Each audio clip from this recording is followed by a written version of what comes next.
Hit ট্রান্সফারের third লেকচারে আজকে আমরা পড়ব সিলিন্ড্রিক্যাল কোঅর্ডিনেট সিস্টেমে কিভাবে আমার হিট ট্রান্সফার হয়। তো ফার্স্টে আমরা কোঅর্ডিনেটগুলো সেট করে নিতেছি। আমার সেন্টার থেকে এটা আর ডিরেকশন, এটা আমার ফাই ডিরেকশন অ্যান্ড এটা জেড ডিরেকশন। ঠিক আছে, তো আমরা এখান থেকে ক্ষুদ্র একটা অংশ কেটে নিব। তো মনে করো আমরা এখান থেকে ক্ষুদ্র এতটুকু অংশ কেটে নিতেছি, এই এতটুকু আমরা এটার মধ্যে হিট ব্যালেন্স করব। তো এটা খুবই ছোট, তো আমরা এটা একটু বড় করে আঁকবো।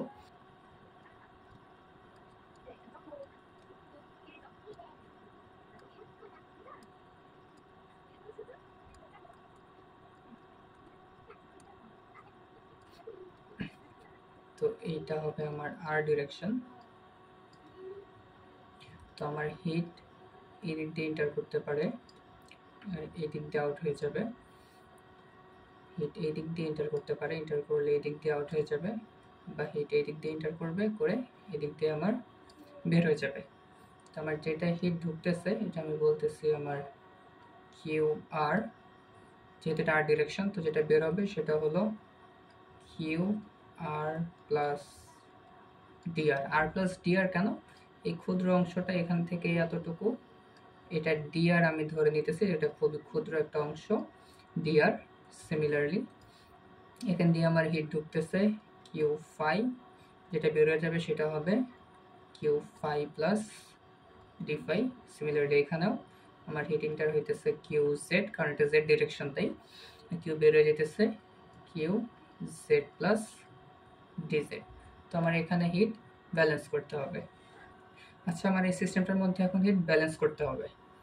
আমরা হিট ব্যালেন্স কি জানি, যে আমার যতটুকু হিট আসতেছে E dot in minus E dot out plus E dot gen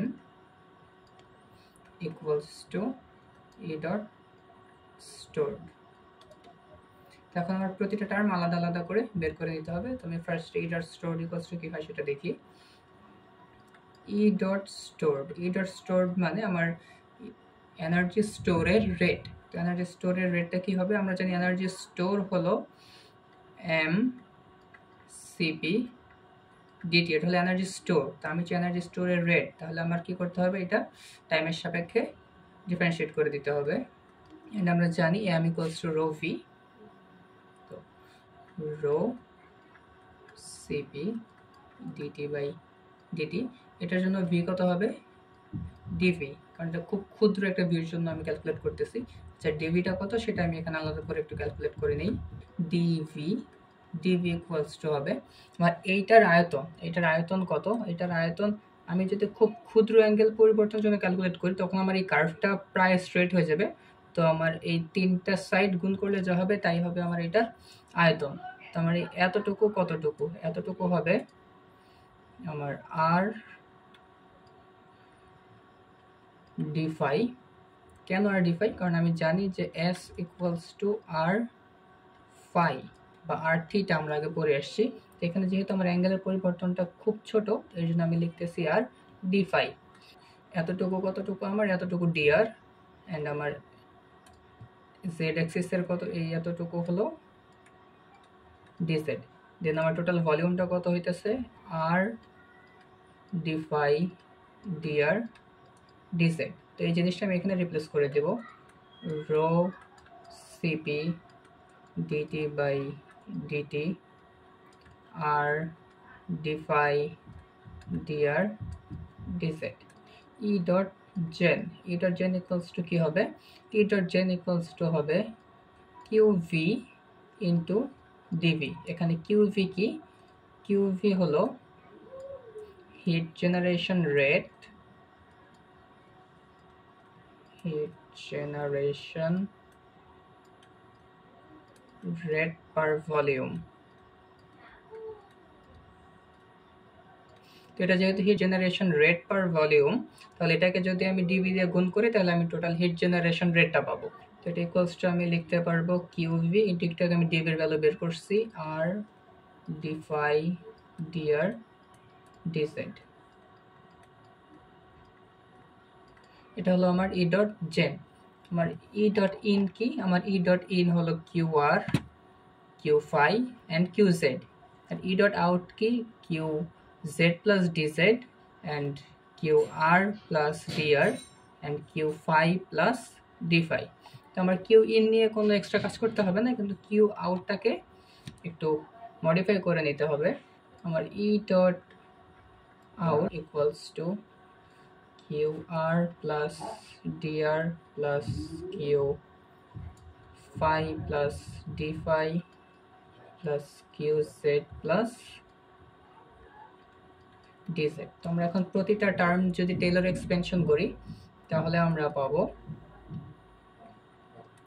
Q R plus del Q R by del R D R plus Q phi plus del Q phi by del phi D phi plus Q Z plus del Q Z by del Z D Z. আমার Q out আমি এটা পেয়ে গেলাম। তো এখন আমি এই সবগুলা ভ্যালু কি করব, আমার এই হিট ব্যালেন্স ইকুয়েশন যেটা ছিল এখানে ইনপুট দেব। আমার ই ডট ইন সেটা ছিল Q R plus Q phi plus Q Z minus হলো আমার কিউ আউট আসছে আমার একটু আগে Q R plus del Q R by del R D R, এগুলো আমরা টেলর এক্সপেনশনের মাধ্যমে একটু আগে পাইছি, plus Q phi plus del Q phi by del phi D phi plus Q Z plus del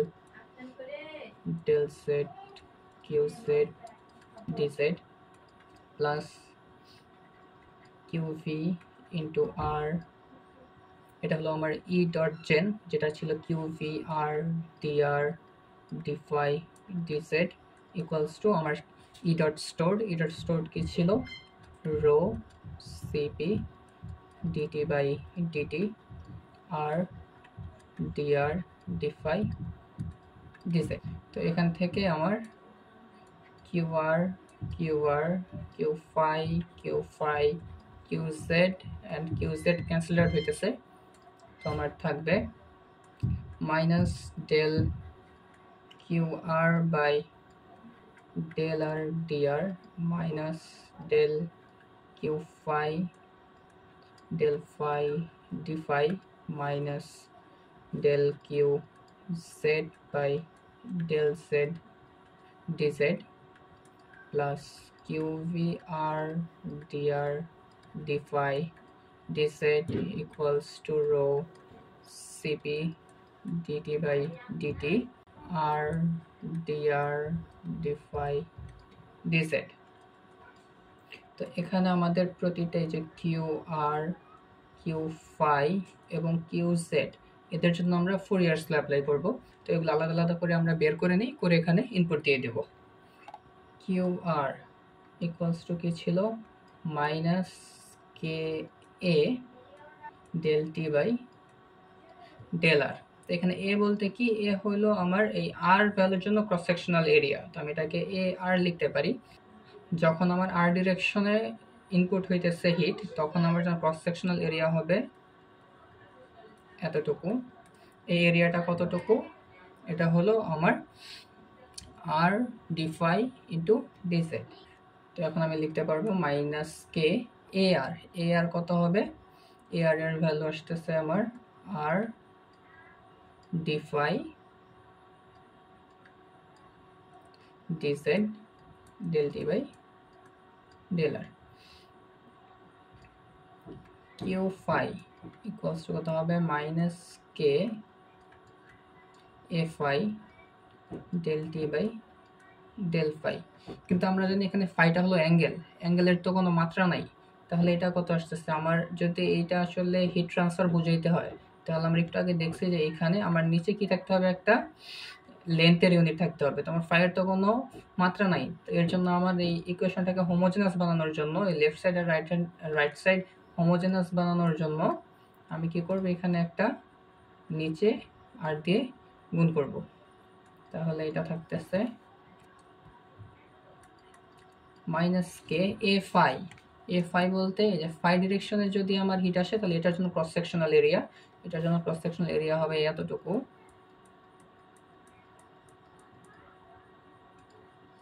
এই এরিয়াটা কতটুকু? dr and dz del t r del phi q z equals to হবে minus K az del t by del z minus K az। az কতটুকু? az হলো আমার এই ডিরেকশনে hit আসলে cross sectional area, এটার জন্য ক্রস সেকশনাল এরিয়া কতটুকু? এই যে এটা কতটুকু? এটা হবে আমার এতটুকু ইনটু এতটুকু গুণ করতে হবে, তো এটা কত হবে? R D phi DR, R D phi DR del T by del Z. আমার এই সবগুলা ভ্যালু এখন আমি আমার আগের যে ইকুয়েশনটা ছিল সেখানে ইনপুট দেব। তো আমার এই মাইনাস আর এখানে একটা মাইনাস মিলে প্লাস হয়ে যাবে, তো আমার থাকবে del by del r k r del t del r into dr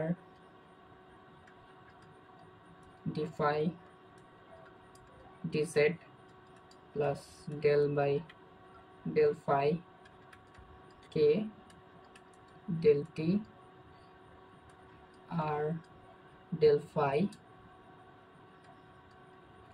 dr d phi dz plus del by del z k del t by del z r dr d phi dz, just ভ্যালুগুলো replace করছি আর কিছুই না, plus qv r dr d phi dz equals to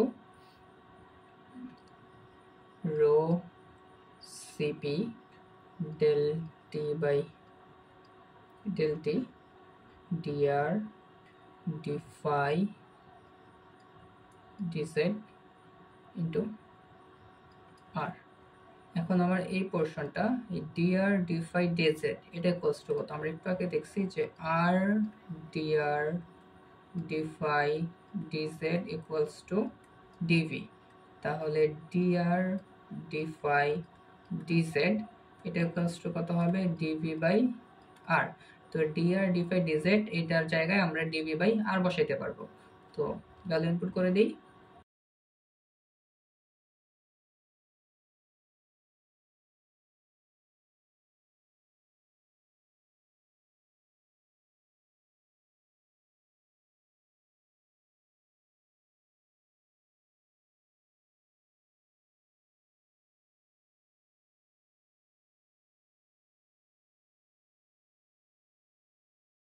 এখানে আমার r dr d phi dz আছে, তো আমি এখানে কি লিখবো? dv।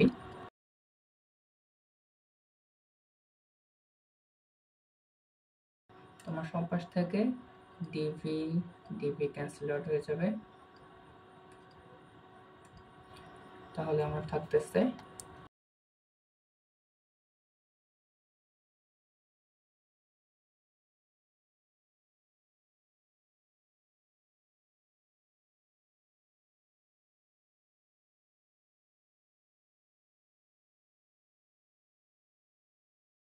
এটাই আমার সিলিন্ড্রিক্যাল কোঅর্ডিনেট সিস্টেমের জন্য হিট ট্রান্সফার ইকুয়েশন। তো এখন যদি আমি এই ইকুয়েশনটার মধ্যে কিছু কন্ডিশন অ্যাপ্লাই করি, কন্ডিশনগুলো হলো যে no heat generation, no gen, one dimension, 1D, steady state,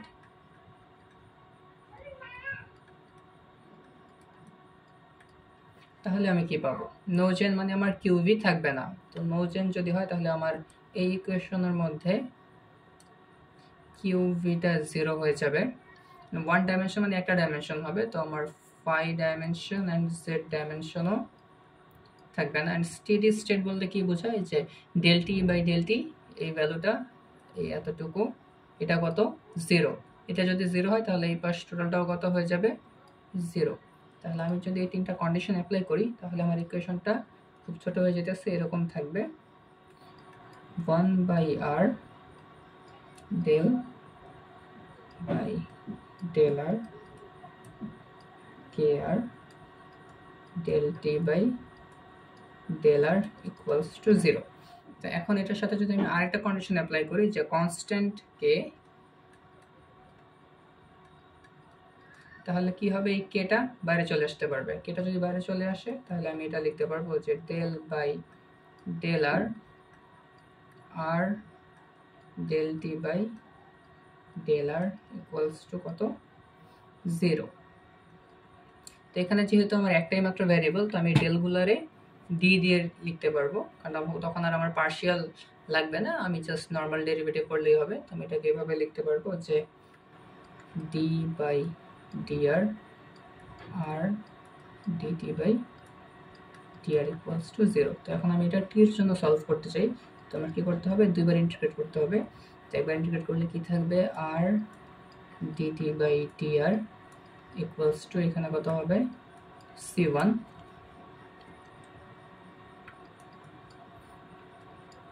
তাহলে DT by DR equals to থাকতেছে c1 বাই আর। তো আবার ইন্টিগ্রেট করলে আমরা পাবো t equals to c1 ln r plus c2। তোমার বাউন্ডারি কন্ডিশনের মাধ্যমে c1 আর c2টা সলভ করতে হবে। তোমার একটা boundary condition bc1 equals to, যখন আমার r এর ভ্যালু r1 তখন আমি টেম্পারেচার জানি t1, তাহলে এটা কত হবে t1 equals to c1 ln r1 plus c2। And boundary condition 2, যখন আমার r এর ভ্যালু r2 তখন টেম্পারেচারটা t2, তো কি হবে t2 equals to c1 ln r2 plus c2। এই দুটো ইকুয়েশন থেকে আমরা c1 আর c2 এর ভ্যালু বের করতে পারবো, এবং বের করে যদি আমি এই ইকুয়েশনে ইনপুট দেই, এই ইকুয়েশনে ইনপুট দিলে আমার t এর একটা প্রপার ফাংশন চলে আসবে। তো t ইকুয়ালস টু কত হবে, tr ইকুয়ালস টু আসতেছে t1 minus t2 by ln r2 by r1 into ln r by r2 plus t2। Fourier's law থেকে আমরা জানি যে q equals to minus ka dt by dr, যদি one ডাইমেনশনের জন্য হয় তাহলে। তো আমরা এখানে আমরা যে t এর ফাংশনটা পাইছি, এই t কে r এর সাপেক্ষে ডিফারেন্সিয়েট করে এখানে বসাইতে হবে। যদি আমরা t কে r এর সাপেক্ষে ডিফারেন্সিয়েট করে এখানে ইনপুট দেই তাহলে আমার থাকবে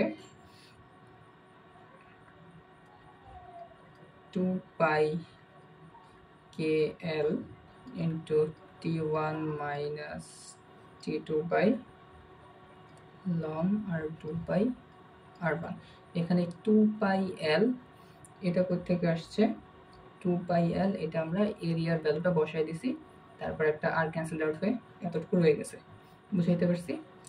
তো এইটাকে আমরা এভাবে রিপ্রেজেন্ট করতে পারবো যে cube equals to t1 minus t2 by ln r2 by r1 by 2 pi k l। এখানে lটা কি, এখানে lটা হলো সিলিন্ডারের টোটাল লেন্থ। আচ্ছা, আমরা থার্মাল সার্কিট যখন পড়ছিলাম তখন আমরা শিখছিলাম যে আমাদের কি থাকে, cube equals to t1 minus t2 by নিচে কি থাকে একটা থার্মাল রেজিস্ট্যান্স। যার থার্মাল সার্কিটের ক্লাসগুলো দেখো নাই, প্রথম ক্লাসে দেখে আসতে পারো। তার মানে আমার এখানে নিচে যেই জিনিসটা আছে এটা টোটালটা আসলে কি রিপ্রেজেন্ট করে, থার্মাল রেজিস্ট্যান্স।